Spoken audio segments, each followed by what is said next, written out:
it might look like this might be, people think it's difficult to swing trade, but it's really not, because all I'm, and people think technical analysis is super hard, but again, it's really not, because I'm not doing rocket science here.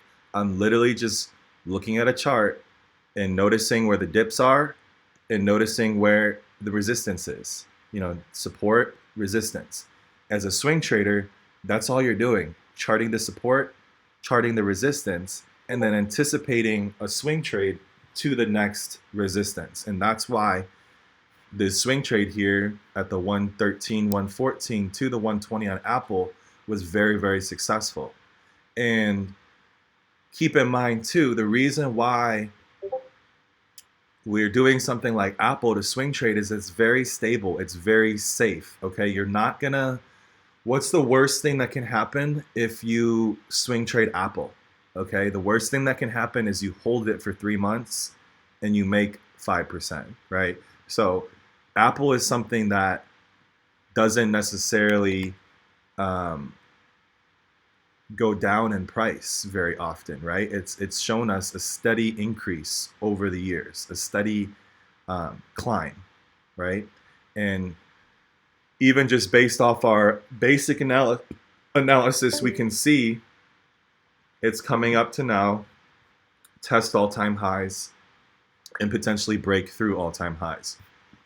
So, especially with all the catalysts and all the news that Apple has going for it. So, I'm not saying, and when it comes to like our entries, it's always like what? We want to enter below the 20 MA, the purple line. We want to enter here. We want to enter here. We want to enter here. Well, let's say we didn't enter here, but we still want to play it.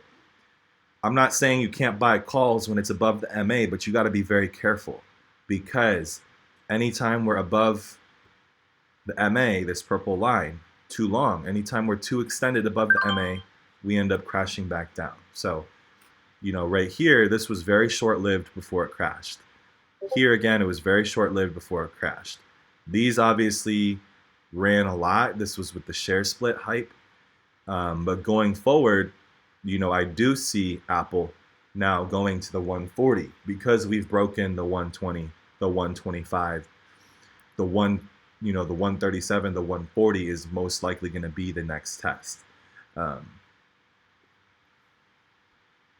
that's just why, if you want to be very safe with your investment, with your call, if you like, let's say I buy, if you buy the calls here, it's very, anytime you're buying calls below the MA on a good company like Apple, you got to give yourself like a couple months on that contract, and you're going to be doing really well, because it always is coming back in the next month when it dips below. And then also know there's no need to rush into shit like this. In theory, it doesn't make sense to buy calls above the MA when you know that a couple weeks later you're going to be able to enter below the MA and get your calls much cheaper. So that's just something to keep in mind. Like, I'm not saying you can't make money buying calls above the MA, because even here you bought calls above MA and it still went up a shit ton. So I'm not saying you can't make money, but in this situation now, you got to be very careful. Watch your stop loss, watch the price action, because at any moment when you're above the MA, it's set up to cross under, right? Versus when you're under, it's set up to cross over. So if you're buying calls below the MA, you're already setting yourself up for success. Versus when you're buying up above the MA, it's giving yourself a little bit of more of a risk. And the same thing applies on the on the daily scale if we're swing trading. The same thing applies on the minute scale if we're day trading. So you can see now this is the 1 minute chart, but the charts are interacting the same with the moving average. You can see anytime it's below this purple line, the moving average, it pops up. Anything that's way above the purple line, the moving average, it comes back down. So in this case scenario, we're saying, okay, if we're scalping Apple options, we'd say, okay, shit, this is when I would buy a call, right? Because we're below the MA, significantly below the MA. And look at this RSI. This RSI is all the way down, 33 RSI 14 and a 10 RSI on the 2. So this is relatively low. Well, look at this yellow line. It's constantly going from 30 to 70, 30 to 70. So if you're entering, again, look at here. RSI is low. RSI 14 is 25. RSI 2 is 11. Look all the way at the bottom here. RSI 2 probably got even lower. Okay, so really low RSI, below the MA. You're checking off all those boxes. Okay, buy calls. What happens next? You just made a shit ton of money. But now when it's already up this much, you say, okay, I got to get rid. I mean, shit, I would have probably got rid of these like before the top. I probably would have got rid of these like right here because this probably would have already made me a few $100. I would have secured it. So you're always going to leave profit on the table as a scalper. And then look what happens. Just like I said, this bottom here ended up being the bottom for now, and it's climbing back up. So notice that RSI 2 got to 2, and the RSI 14 got to 33. Now look at this. RSI 2 is now all the way back up to 70. Okay, so it just went from 2 to 70 just off that RSI 2 pump. Again, you would have made just a little bit of money. So, you know, you're always welcome to let your plays play out longer because in theory, if this was the bottom and this was the reversal, it's going to come all the way back to this purple line. So you can actually hold it all the way to at least the purple line and also see potentially if it runs higher and goes to test this. But at any point in time, it can, you know, so you see how we got these two green bars. Now there's a red bar. So if I was scalping real quick and I got in here, I probably would have already sold because this red bar would now take away profit. And even if it's going up long term, I'm just looking at the short, you know, a 30-second scalp, a 10-second scalp, just to make a couple $100. So yes, now it's going up more. I probably would have left profit on the table. But if something's printing you money right away and you're scalping, you know, you can't get attached to it and say, hey, I'm going to hold this to potentially make longer. You got to just take what's there. So that's also important. You know, let plays play out when you feel confident. You know, like in this case, if I was watching it more, I'd say, okay, I'm feeling pretty confident. This is at least going to the MA now, right? I have a question. Yeah. Quick, sorry. Yeah. No. So you have the RSI where it shows the different MAs. Yeah. How do you get that? I can only get the. Are you on Webull on your phone? I'm on my phone and my iPad. Yeah. Okay, so if you're on Webull app on the phone or the iPad. Yeah.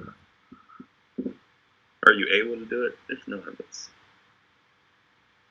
Yeah, no, you can. That's actually what I use for mobile charting because I'm on the go a lot. Yeah. And the mobile charts on Webull are actually very wonderful. Yeah, I actually didn't even use Webull until I saw your Discord, but it's helped tremendously. Yeah. So when I go to Webull, okay, here, let me give you a screenshot that looks like the phone.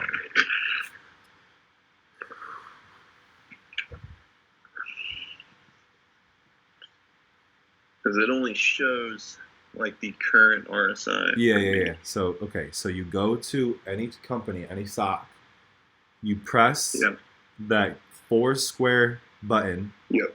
Okay. Indicators. You have MA, RSI are checked blue. That means you have them. If you go to more at the bottom, that's when you can open up the settings. Now, it's main chart, moving average. I'm going to click that little hexagon, and now it's going to open up a whole way for me to edit my MAs, change my MAs, do different ones. On MA or RSI? So MA, you can choose whatever MA you want doing that. RSI, you can do the same thing. You can add RSIs, you can get rid of them, you can choose which one. I use the 2 and the 14 predominantly. But again, you have to find what works for you. Like if I give you a blueprint, you got to tweak it for what works with your trading method. So some people like to use, like for example, some people like to use the 9 EMA instead of like the 10-day MA.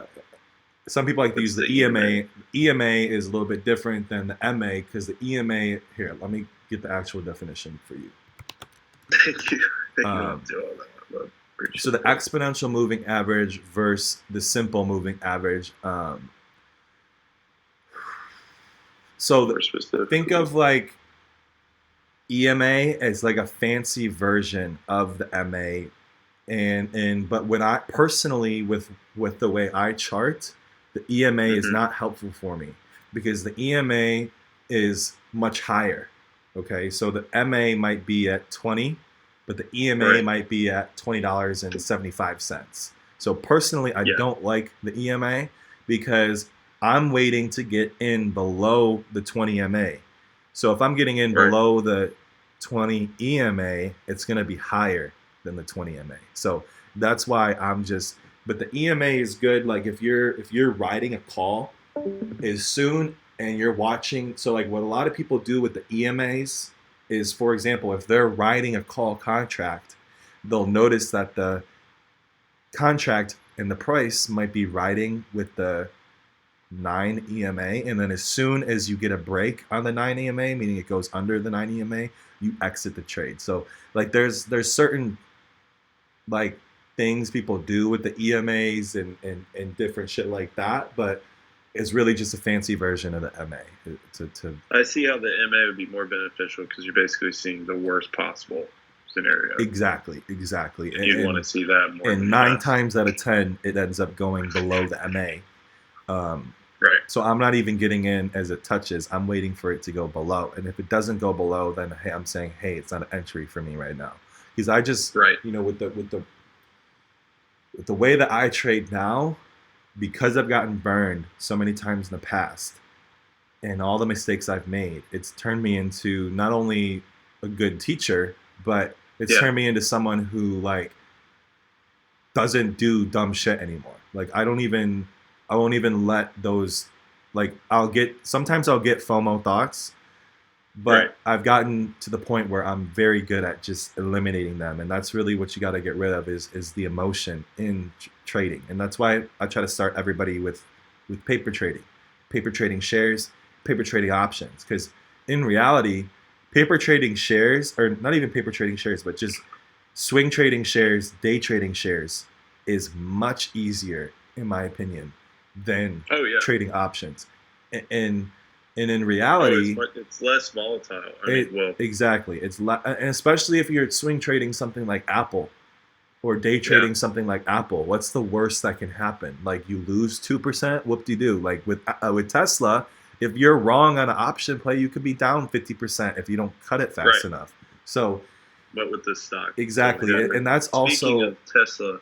RSI is at 90 right now. Oh, let me check it out. But no, that's very true. It was much easier for me to let a stock trade or swing trade sit without even looking at it versus you can't let it. You can't let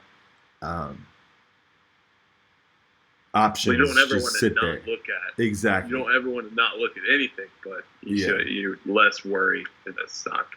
Exactly. Flip. Exactly. But yeah, RSI is at 93. Yes. So when I'm looking at Tesla and I see the 93 RSI, then I'm looking at the 20, the 14 or the 20, a bigger time frame, and saying, okay, well, where am I?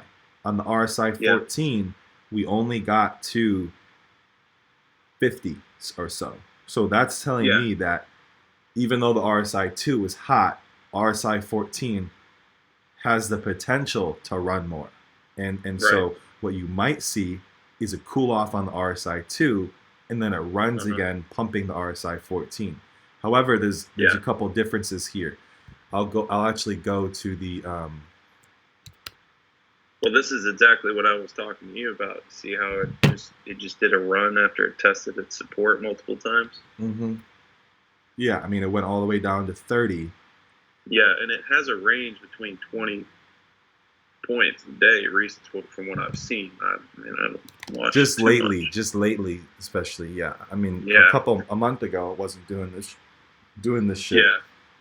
But that's why I'm saying, you see how we're getting that green bar now again, and then you see the RSI 2 Even though we're Is that higher, 50? Yeah. even though we're higher, that RSI 2 is now only at 75. So it just went from Oh, it just went okay. from 90 something to get cooled off and then break an all-time high and actually be lower. So that's actually telling you right now that hey, this shit is still gonna run a little bit. I can't enter, Yeah. if I'm gonna enter a put here, I can't enter yet. And so that's why when I'm looking at the RSI 2 and the RSI 14 and any other indicator I can use to give me the Mhm. confirmation. And if all of them are giving me the confirmation, then I can feel much more confident in entering my trade. Like RSI 14 is in the 70s, RSI 2 is in almost at 100, okay? And we're way Yeah. above the MA and everything looks hot. There's not, and the thing is too with Tesla, Yeah. especially with Tesla, like, okay, so let's say we found the bottom, we reversed, we traced up. Now we're like in the 40s, right? Yeah. Okay, we're at like 645 Tesla, 643. Let's say we're at 643. Okay, and we start to get a bull run. Okay, the bull run might look like it's starting to end right here at 650. However, because this little resistance is right here, and Tesla has so much power Yeah. behind it, It, it could it could actually say, test it. fuck it, I'm going to here now. So it might Yeah. actually jump. So I think it'll hit 700 by maybe next week. yeah, I mean, this shit is going crazy. And my issue with Tesla is like, I love the company. It's made me a lot of money scalping, but like, it's Well, so long term. it's so overvalued here, in my opinion. Like, I agree. I agree with that. it's overvalued. Like for the present day, it's all the valuation is coming from the future, right? It's all coming from Right. what it But could that's be. kind of how like Elon Musk, just watching him, that's how he presents everything. You know what I mean? Yeah. That's what he like sells to the public. It's what he's gonna do. Exactly. He's like out of this world things, but he's accomplished a lot of those things he said he was gonna do. So I think that's why people are buying the hype, as you would say. Um, But no, that's very cool. definitely. So one last question for you. Yeah. For the RSI, so that's not necessarily saying that it's going to go up, is it? Or is that just activity? No, so RSI, I like to think of RSI as like a fuel source. Okay, so it's like fuel in your car. Yeah. Look at Tesla now. Remember when you said, okay, RSI 2 was super hot, but you just see how it just jumped another $2, and I said, well, that's because Crazy. RSI 14 was still only in the 50s, and now look at it. Now it is now it's in the 60s. It got into the 60s. Couple of things you need to keep in mind, like the chart itself right now is downtrending, right? There's a difference between downtrending and uptrending. So when something is uptrending, you have to notice the RSI is going to run hotter. It's not going to go as low. Like maybe you can just notice the difference. Notice on this side of the chart, the left side of my screen, and then keep in mind this red. Look how low it goes. Notice how here when we're downtrending, this red is going lower. Okay, we're looking at like yesterday. This is today. Today. So this was pre-market. This was yesterday actually. This I think might have been yesterday. It downtrended a lot yesterday, actually. Let's see. Yeah. So this was like the open yesterday, drilled all the way down, retraced back up. Okay, and then just noticing RSI 2 is getting low here, but it's not getting as low as when it downtrends. Look, it's going here when it's downtrending, it's going below 1. It's going to like 0.5. Okay, but here when we're uptrending, we're only going to like 10 or 12. And then also notice when we're uptrending, RSI 14. Look at this shit. RSI 14 is in the 80s. Okay. Yeah. So RSI is gonna run. So you know that's gonna be a bull run. Exactly. So, but just know, like, if I'm uptrending, my RSI, my entry point for the RSI is gonna be a little bit higher, and my exit I can let run a little bit higher. Versus if I'm downtrending, I'm saying, okay, I need to actually wait for RSI 2 and RSI 14 to go to the 30s, and I need RSI 2 to go below 5, like to 1 or some shit. That's my entry. If I'm downtrending, and then I'm selling because look at the difference now between uptrending and downtrending. Uptrending, right. I'm gapping above the MA, just touching it, gapping above, just touching it, gapping above. When I'm downtrending, the difference is I'm going below touching it, below touching it, okay? Yeah. So now you see this little breakout. This is what you would say, okay, now this is starting to be a reversal because you broke these highs. You got a higher high. There's still a higher high right here of 642 that you got to break to then, now you're testing this one, now you're testing this one, and then the big one of the day will be this 655. But you could say right here now it's looking like a reversal. So what I would do then is wait for now this to cool back off, get in at a bottom. But if this is going to be a higher low, like let's say this bottom is at 635 and then it starts to trace back up, well then now you can say, okay, this is going to retrace. It's looking like it's retracing. But you have that's sorry. No, go ahead. So yesterday, that's exactly what it did in the morning. Well, it did a huge pump and then plummeted. As soon as it opened, it pumped like 10 points, and then plummeted like 20. And then right after lunch is when it started to actually, after, because it's like 10:30, kind of did another drop, and then it did another run. So, but the RSI was kind of, I would say it wasn't as hot as this. Well, it actually never got that low. Yeah. So when it's going down to like, right now it's showing me like 14 on the 2-day and then 50 on the 20.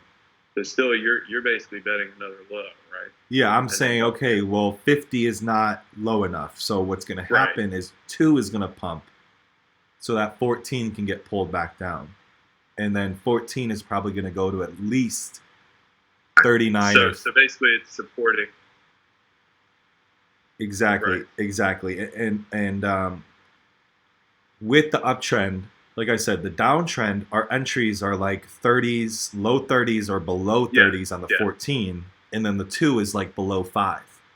But if we're uptrending, now the 14 might only go to high 30s, like 35, 36, 37, 38, 39. And then I have mine at 20. You're saying 14. So I have 2, 20, and 30. You're using RSI 2, 20, and 30. If that works for you, then that's fine. Like I said, you're doing 14. I'm using 14 personally, but if 20 works for you, that's what I'm saying. Everybody in this group, I give the blueprint, like giving you the MA, giving you the RSI. But shit, if the 30-day RSI works better for you than the 20-day, then by all means, fucking use the 30-day. Like it's, and some stocks might trade with so you might just have to, because certain stocks trade with different things.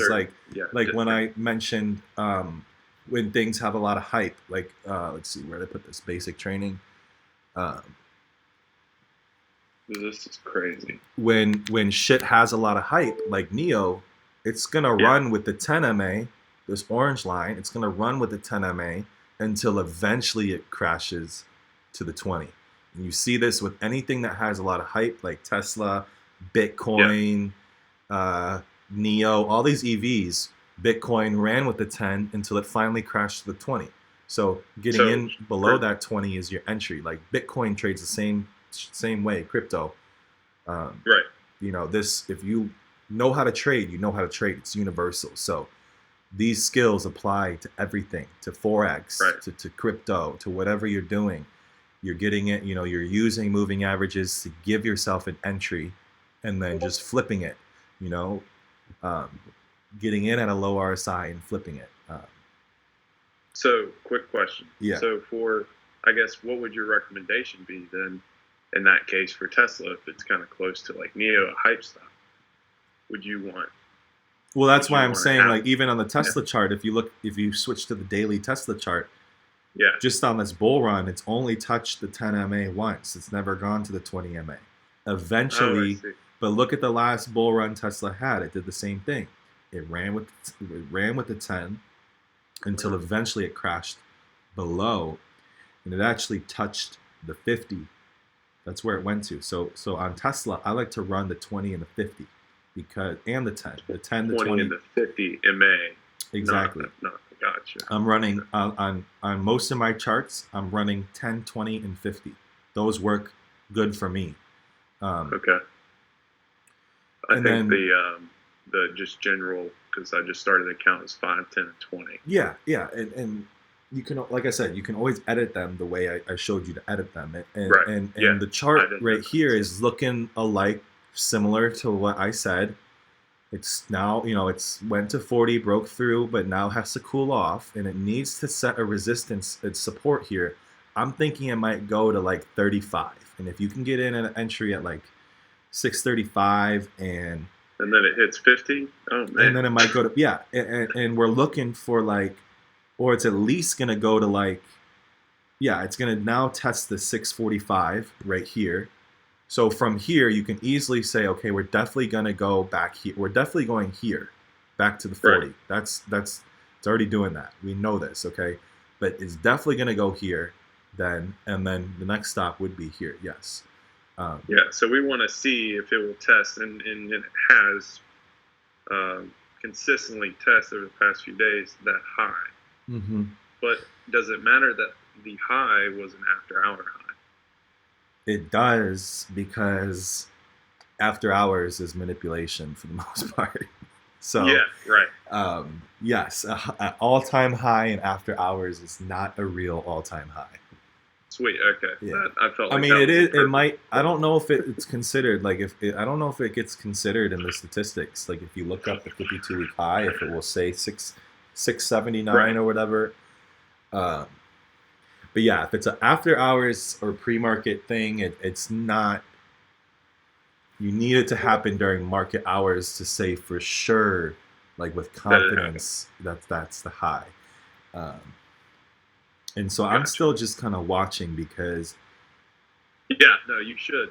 You should. Exactly. And I'm thinking here that Tesla might actually, I'm thinking this is just going to be a lower high and we're going to come down more. So I'm just going to watch it. And some of those things that's telling me that is because look at the RSI too. We're already entering 90. Yep, I'm looking at it. We're already entering 90, which means we're starting to run out of. Exactly. And we're starting to run out of fuel. Right? We're starting to run out of fuel. How much more of a bull run can we have? Like, yes, we might be able to gap up another $1, but it's still going to have to crash down. Now, you could scalp here, though. You could have scalped at 33, even to got to a safe 35. A 2-point jump. That's profitable. Exactly. Or even doing this right here from the 36 to here. These were scalp opportunities. And 100%. That's because even though I was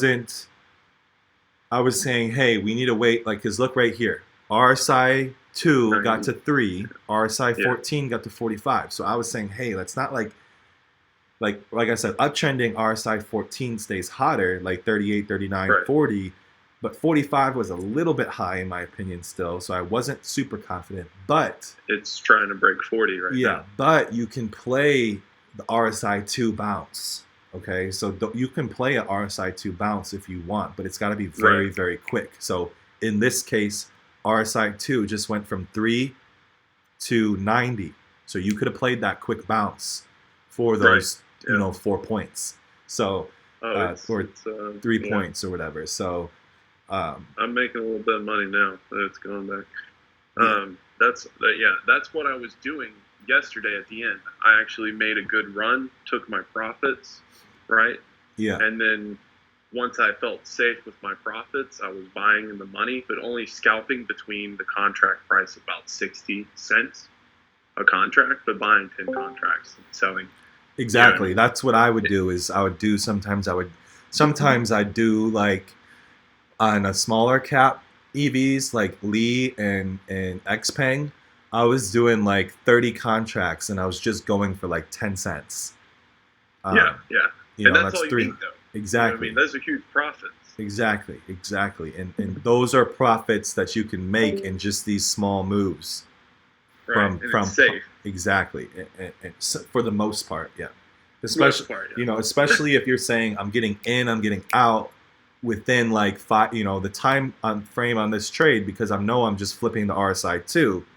The time Right. frame on this trade is maximum 5 minutes. So you just got to give yourself sometimes like a time frame. Like shit, if my Yeah. 5 minutes is up, Maybe I'm just 2 minutes. yeah, maybe even 2 minutes, and say, hey, if this 2 minutes is up, I'm getting the fuck out regardless.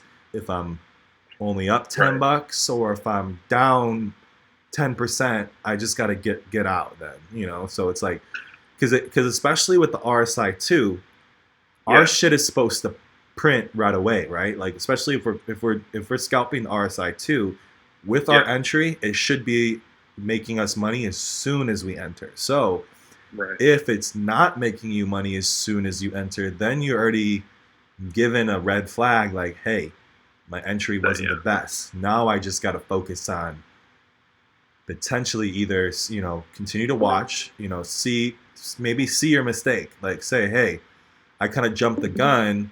We're downtrending. I entered at RSI 2 when it was like 10. I should have known it was going to go to like 1 or below 1 before I entered. So then if that's the case, then you just got to think about getting out break even or getting out with like a very small loss if your shit's not making you money. But you know, majority of the time than not, this RSI is kind of like a statistic, you know, more times than not, RSI is correct. So by using the RSI, you're already giving yourself more than a 50-50 chance of winning the trade. So when it comes to that's huge. Exactly. It's huge. Yeah. And so then it comes down to biggest issue that I ran into as a scalper was because I'm type A personality, I'm stubborn, I like to be right. I had trouble accepting my losers, and I had trouble cutting my losers. And I would hit 4 trades in a row, make like $5,000, and then that 5th trade that I knew lose it. Yeah, exactly. And that 5th trade that I was like, shit, I just went 4 for 4. Not, you know, 90% chance this next one is going to be a bad trade, just based off my statistics, right? But then when that would happen and it is a bad trade, I wouldn't accept it. And I'd let that shit bleed for like a $2,500 or $2,000 loss on one trade before I'd cut it. And I'd just be like, fuck. And then I'd just be like chasing the rest of the day. And it just put me in a fucked up mindset. So especially and that's why I'm saying like day trading's not for everybody. I'm just trying to get you guys to understand the concepts of day trading, of scalping, because it's going to make you a damn good trader in anything else you do. It's like getting trained at the highest level, right? You're getting trained at the absolute highest level. So swing trades and long-term investments are going to be a walk in the park for you because you know all this shit. So, but you know, you have to have that balance. Like I would have to take breaks from scalping, especially if I wasn't having a good week or, you know, shit just wasn't going good for me. I'd have to take breaks. Or on the flip side too, if I had a really good week, like there's weeks where I made a lot of money in a week and then I would give it back the next week. So then I got to saying, hey, if I have a really good week, I'm just going to take the next week off and not trade. I'm just going to enjoy the gains, you know, because I took an hour off yesterday after I made my money. I was like, exactly. You have to you have to honor yourself, you know, especially when you get to this level, right? You get to this level and it's not your inability to trade. It's not your lack of knowledge. It literally all becomes a one-on-one battle, like with yourself. And so Tesla's making a run. Yeah. Sorry to interrupt you. Yeah, no, you know, that was a good entry right there. That RSI 2 was really low. You know, if you want to play those RSI 2 bounces, you can, but you just gotta, you know, make sure you get out quick. But it's tested its resistance. Exactly. So it's broken out here, and now the next one it's really going to is this one right here. So this is the main one that it has to break now, this 642, and we're watching it happen. And it's kind of like if you can get through. So like with stocks, how do you know if it's going to go higher? Well, if you can get through like the middle range, you're going to go to the next one. And what does that mean?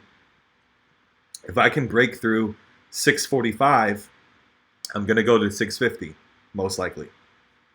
If I can break through, if I can break through 6, so then look at this resistance. 640, 642.30. So what's significant about that? Well, that's like the halfway point to the 45.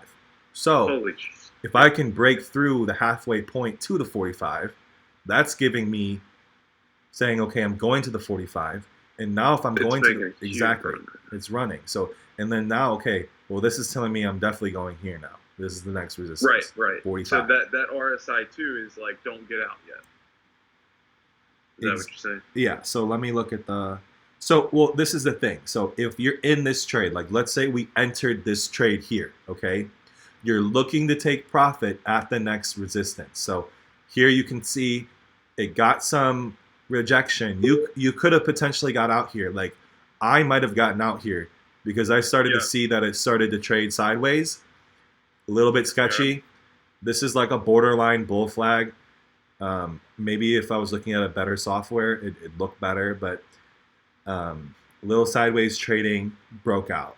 I probably would have taken profit here already. But full disclosure. Yeah. I was down 10K. I'm up 3 right now.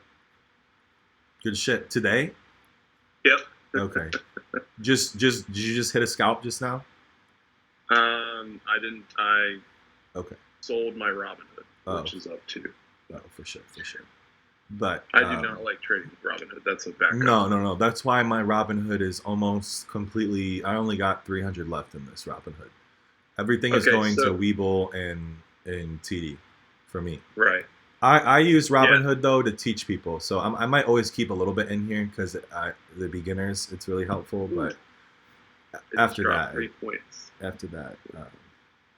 No, so with Robinhood, I saw that you're able to maybe pay like $75 to switch it over or something. Like and it'll be your same stock price. Yeah. So you have to have an account that's higher than like $2 or $3 grand, but then you can transfer it to Webull. Yep. Instead of just selling everything out. Yeah, I would like to get out of Robinhood for sure. It crashes and freezes a lot. Mm-hmm. So here we're looking at what's up? Are you watching it? Yeah.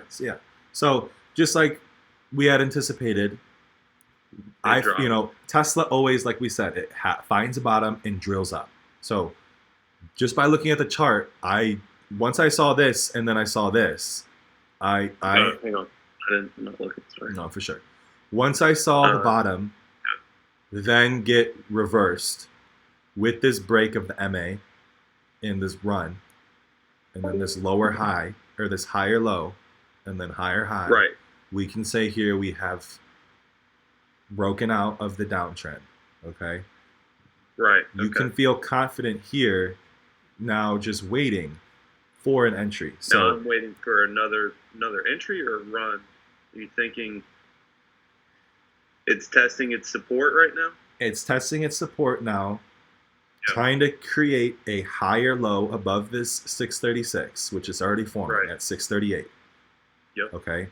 And now because we have broken higher highs and we just broke this high, I know for sure once we reverse here, I know for sure we're going to 645. For sure now I can say. Unless we get slapped here again, but it's very unlikely. So this is still a resistance now. So this previous high this is now a good entry though too. Exactly. Exactly. So you can still anticipate flipping it $4 or three or 4 points back to here. Yeah. Okay. But then keep in mind, because we have been breaking higher highs, it actually might go to 45, and then eventually it's going to go to 50. So we're just looking for an entry, and I'm looking at that RSI. And also kind of look at the trend line that's forming. So this right here, this entry point is consistent with the trend line that's forming. If I drew a trend line from here to here. So it is somewhat consistent. So it's looking potentially like an entry, but you just want this RSI 2 to get a little bit lower. RSI 14 is exactly. RSI 14 is still 50. So I'm not saying you can't enter here and make money. I'm just saying personally I'd want to wait a tiny bit longer to see if I can get a better entry. But who knows, especially if this shit's just bull running right now. you might just lose out and miss the opportunity to get in. But right, and that's the thing with Tesla. It's like you can miss out fast. Exactly. Yeah, and here it goes, starting to do it again. Yeah. So a little bit, not much. But. That's why you can start to use other stuff like noticing the kind of trend line and seeing, okay, well, should I enter here even though my analytics aren't telling me it's a great entry, and you can make a play like that, and that, but then again you're kind of entering like a little bit of a gambling.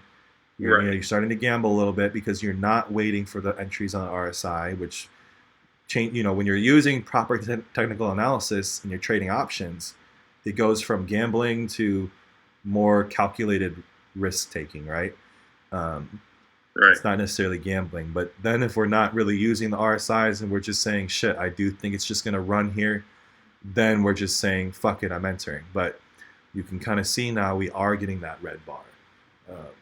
Right, I see, yeah. So that's why majority of the time that RSI, having your honoring your entry is going to work out. But then also keep in mind, look, we're kind of getting a triple bottom here, bottom. Well, shit, maybe we don't go lower than 38. So just keep that in mind. So you're saying don't. It might. I'm saying it's going to not. test these bottoms, and now it broke it. So I'm saying this is kind of like the support now, the temporary short-term support that it's trying to test. And you can see now, I'd like to see this go a little bit lower before I feel comfortable entering a call. Gotcha. But it's testing, yeah. Exactly. It's testing 38, 39. Exactly. But in theory, where we are right now isn't necessarily a bad entry, but you just gotta wait for those good RSI numbers, because then you're gonna, if you get in at a good RSI, you can even put the limit order in a little bit cheaper and see if it fills. Well, shit, you're gonna be making money right away. So yeah, even if you're making 30 cents a contract. Exactly, and that kind of that's what I like about Tesla so much. Mm-hmm. But for sure is awesome. Let's see, Worthy. You're a new member. Do you got anything to say, or you want to introduce yourself, Worthy? Or Ayo Boogie. Some of you newbies in here, how you guys doing? Hey. Maybe they're not. Maybe they're AFK. I'd like to just say thank you for if it's with me. Of course, brother. Hey, what's up, guys? Just dropping in. Oh, what's up, Ayo? Are you learning some stuff? How you feeling? Yeah, not bad. That thing that you just talked about there, just quickly got on like 15 minutes ago. So. Okay, yeah. So you missed a little bit, and just the main thing I want to get to every new member, just to understand, like the first things I want you guys to understand is just basic moving average. This is gonna help you make a good trade regardless of how beginner or advanced you are. So just I'll just run over it real quick. Moving average is the moving average. Common sense, like the average price that a stock has been bought and sold for in a period of time. These are simple moving averages or exponential? These are simple. These are not exponential. And the reason why I use simple versus exponential is because simple gives, in my opinion, will give you a... Okay, so just like I said with Young Jesus, the EMAs will be higher than the MAs. So let's see if I slap on the EMA right now. Let's see. Okay, if I slap on the EMA and go 20,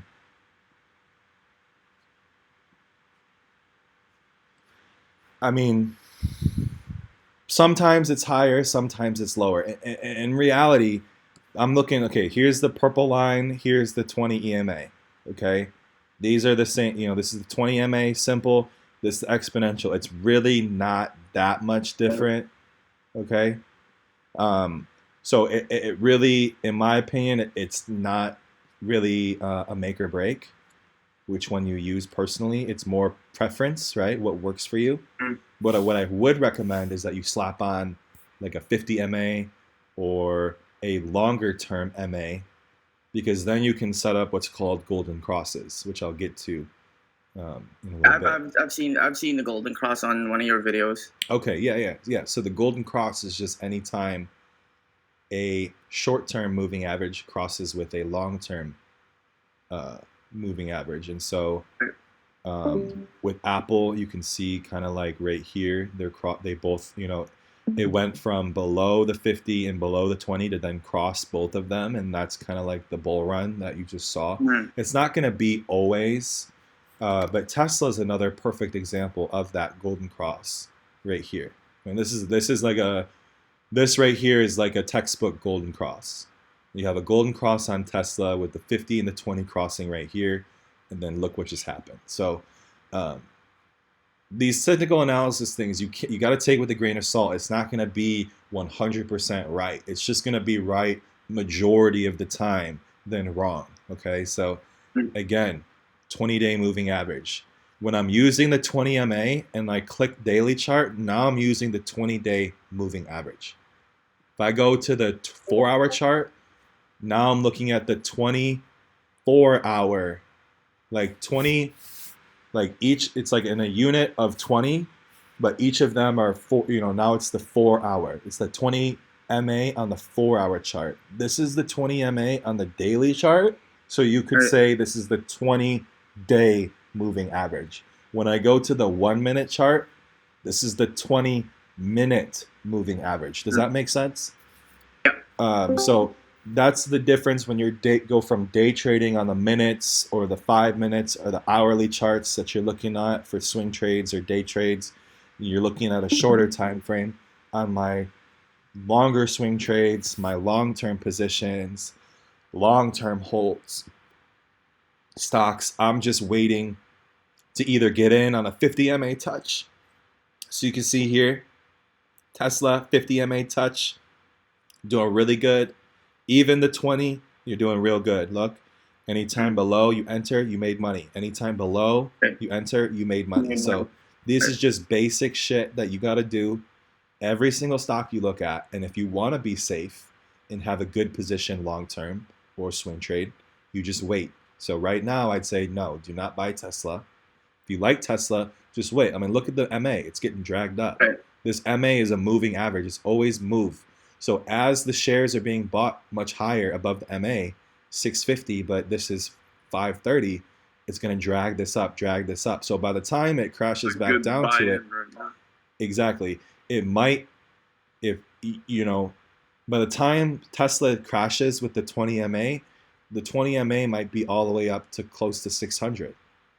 But keep in mind, it always gaps down more. So it doesn't just touch it. Once the bull run is over, it will gap significantly below, just like you see from here, 500 to 330. Okay, so you can anticipate here. Here was the MA was at 390, and you fell 60 points lower. So you could anticipate here, whatever the MA ends up being when it crosses, that it could potentially go another 30 to 60 points lower before it reverses. And that's also why you have shit like the 50 MA slapped on. So then you can say, okay, anytime this shit hits the 50, I'm just going to enter. Because that's a very long-term moving average. And if you can get in on a long-term moving average on a good growth company like Apple, like Facebook, then you're going to be ending up doing really well for yourself. So for sure, I just wanted to make sure, I know you probably knew a little bit about that. Yeah, man. But I just wanted to make sure you fully got the concept. Yeah, for quite some time, I've just been doing some swing trading, and of course, like day trading and swing trading, it's kind of, there's a difference there, right? So I'm looking at like a long-term chart, like 6 months out, 3 months out, but like here, it's the technical analysis of like daily trading to the minute, right? Exactly, and that's why I keep reiterating. So day trading is not for everyone. Sometimes it's not even for me, because I can get fucked up sometimes. So It's a lot of work. it's a lot of work, especially like this is kind of what made me take a break from day trading was like 2 weeks ago. I still made $1,000 that week day trading and scalping. Mm. But there's other times of the week I was up like, more. But the issue is like $1,000 a week, that's still good. But when you're spending 5-8 hours a day staring at the chart, and then you only make 1,000 when Right. you've had bigger weeks, or for example, my long-term portfolio was up more than my day trading portfolio, that's a little discouraging because here you are working 8 hours a day to scalp, or maybe only a couple hours a day, or it could be longer. But then your long-term portfolio that you're not even doing anything for, all you did was just wait. Taking more. All I did for my long-term portfolio holds on all of these. These are just some of the ones I have in long-term investing that I posted. This is just a few of them, but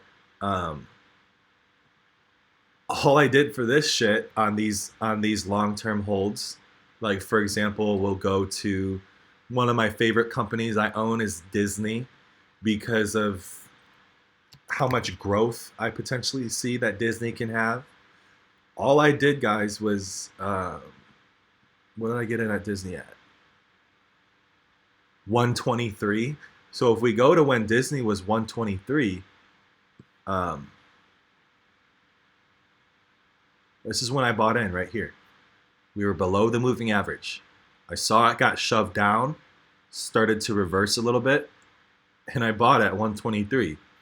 So these long-term, and this was just 2 months ago, and I've already made, in 2 months, I've made 25% on Disney. So like, that's why I'm saying the day trading isn't for everybody, but it's the knowledge of the day trading that is for everybody, because you need this knowledge. You need the knowledge of the day trading because it translates to everything else.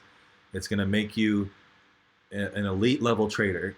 So by being an elite level trader, the swing trades, the long-term investment, everything is easier because you have all this other knowledge. The day trading is obviously the hardest, the most intense. The highest level is the day trading. So that's why, learn how to day trade, but first just swing trade shares. Swing trade options if you want. But first start with shares. I always recommend everybody start swing trading shares, because the worst thing that can happen with swing trading shares, especially if you're doing a good company like Apple, like I've been saying all the time, what's the worst thing that can happen if you swing trade Apple? You hold it for 2 months and you still make money. So it's like there's no risk, okay? And you're just learning. The best thing you can do in the market is learn for free. I had to pay tuition to the market. I had to lose tens of thousands of dollars and then make it all back to get to where I am today. So partially, I like to tell people, like, if I told everybody off the bat that joined this group, like, hey, I want you to lose money, like most people wouldn't join. They think I'm crazy, right? Like, hey, I want you to join my group and I want you to lose money in the market. Like, people would think I'm crazy, but the reality is that that's how you learn. Any good trader that's a day trader that has success will tell you have to pay tuition to the market, okay? And the benefit of this group is that the 10 grand that I paid, I can teach you so you don't have to lose the 10 grand. And then also, if you paper trade, then you can learn for free. So the best thing you can do in the market is learn for free. And especially if you're first starting to try to swing trade or day trade, you might not make money at first. Some of your entries might be bad entries because you're not fully experienced. But then on those bad entries, if you can get out, break even, or lose a couple percent, that's a win, because you're implementing the strategies that's going to make you a successful trader. You're cutting the losses at a few percentages, and then the gains, you're making good gains. So that's a win. Like this options trade that I sent the group, that I'm going to be fully transparent about. I sent American Airline put and fucking American Airlines went up. But this is a win because I got everybody out at 8% loss. You know, if people were still holding this American airline put, you'd be down like 80% or 50% right now. So the fact that we got out at 8% is a win because every trade is not going to work out. We have to know this. And so if we can stop out the trades that we might have not had good entries on or that aren't playing out, like as soon as I entered this American airline put, it made money, but then the next day it wasn't, the chart in the price action was not working out the way I wanted it to work out, and that's why the next day I cut it because it wasn't doing what I anticipated it would do. So the better you can start, you know, the better you can get at this, cutting the losers, recognizing when you're wrong, is what's going to make you successful in the future. Because, you know, winning is obvious. You know, wins will come. It's the losses that are more unexpected that you then have to say, okay, I got to get out. I got to be smart. I got to be safe. I got to do risk management number one, because I always know there's going to be another play. So if this play isn't panning, you know, and that's why I say you always got to have every single trade you do, you have to set up a plan. Not just a stop loss, but a plan, because it could be a mental stop loss. You don't have to do a computer stop loss. You could do a mental stop loss if you're watching it, but you're partially right, because having a stop loss is part of the plan. So you have to have a plan and say, okay, is this trade going to be a day trade? Is this trade going to be a swing trade? Or is this trade going to be a long-term investment? And then you got to do the things that are proper for each of those things. If I'm doing a day trade, you got to make sure you're looking at the minute chart. But you also got to look at the daily chart, got to look at the 1 hour chart. But the minute chart is going to be the timing for your entry. Okay, now I'm swing trading. I'm still going to look at the minute chart for my entry, but now I'm looking more at the daily, right? I'm looking at the daily. I'm waiting for a good entry on the daily. And then on a long-term investment, you are so strange. Why? On a long-term investment, I might be waiting. I might go to the weekly chart and say, hey, I'm going to enter on the MA touch on the weekly chart. And so here you would have got in Apple at 108, 107. So this is like a long-term investment. Now I'm looking at the 20-week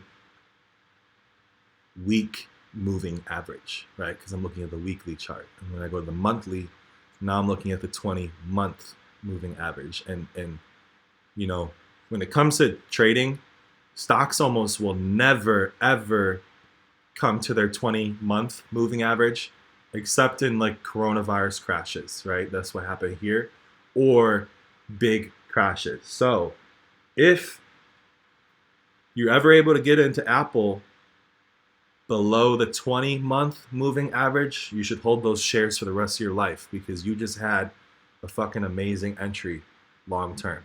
So those are just some things to keep in mind. Each of these charts look a little bit different. That's why you got to look at them. But if you're looking at all of the charts and all of the charts are saying, hey, it's an entry here, you're just giving yourself more confidence. You're giving yourself more % chance of winning the trade. So that's all it is the more little checklists you can check off, the better you're going to be in the long term. You're going to, you know, but for sure, guys, unless there's any other questions, I'm going to begin